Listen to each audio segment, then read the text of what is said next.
What up, fam? It's your boy Aaron coming to you once again from First and Faithful. Wanted to give y'all an update on training camp, who's balling, a surprise week 1 starter, and an injury update. But before we get into that, please do me a huge favor. Click that like button, subscribe button, little bell icon. Appreciate all the support you guys have been giving me.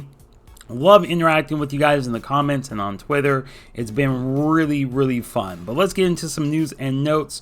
Starting with today's practice, Fred Warner, Dre Greenlaw, and Javon Kinlaw all did not practice. Coach Sala said that it didn't seem to be anything serious, but just something to keep your eye on just in case.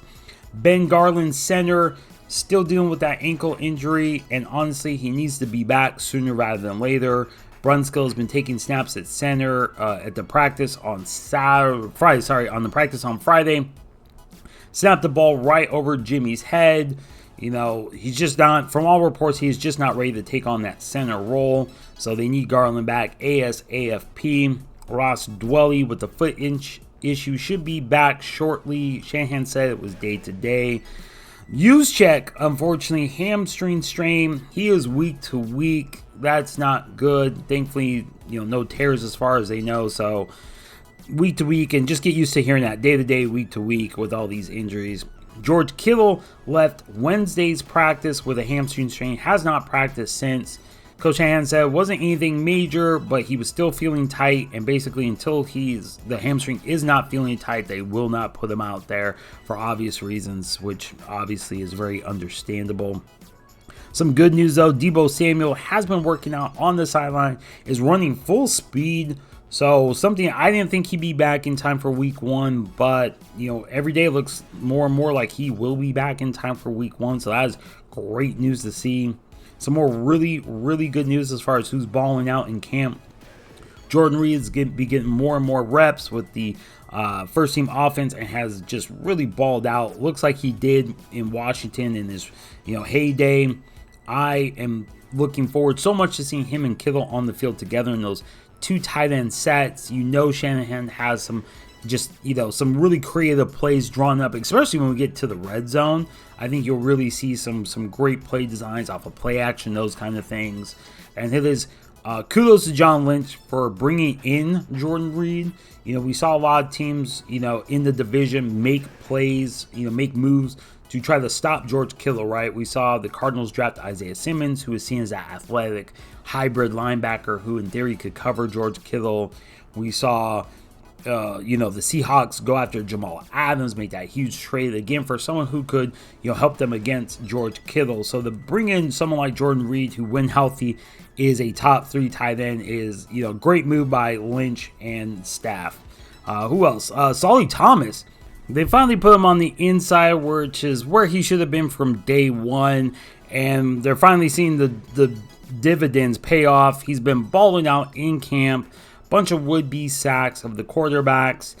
This is a huge year for him. It's a contract year. Niners did not pick up his 5th-year option, so this is his probably, I won't say his last chance, but obviously a really good chance if he balls out to get a decent contract either with the Niners or, somewhere else. So good to see Solly step up on that. A couple other guys on the defensive line. DJ Jones is going to be a fucking stud. Full stop. Nothing else I need to say on him.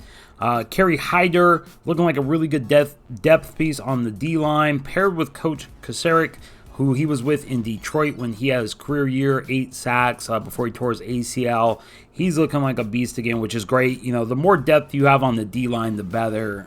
No one ever said, a lot of D-line depth is a bad thing.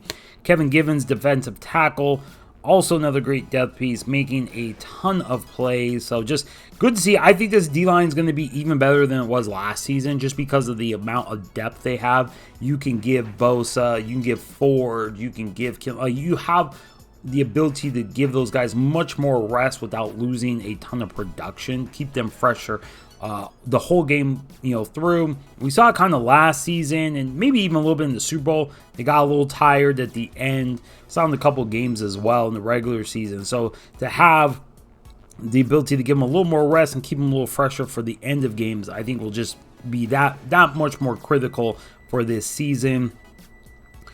Jason Verrett, I have him down as the probable starter outside of Sherman, opposite Sherman, week 1. I know it's crazy.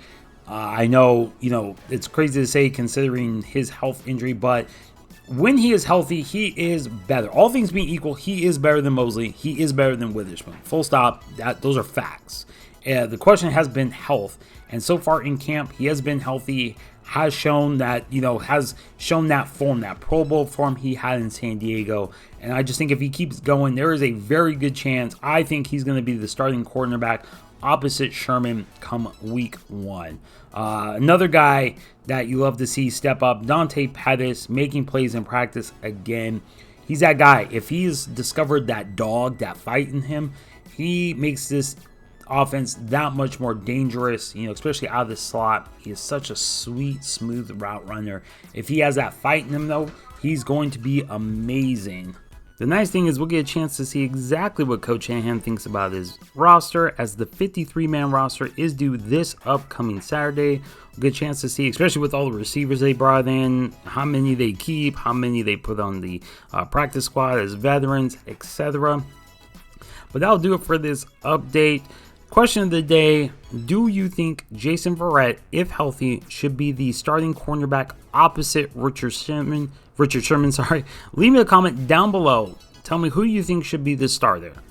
Verrett, Mosley, or Witherspoon? That is the question for today. But as always, thank you for watching. This has been First and Faithful. I'm Aaron. Have a great one. Bye-bye. Hey, thanks for watching First and Faithful. Here's another video I think you'll enjoy. Also, don't forget to subscribe. New videos every week. Appreciate all the support.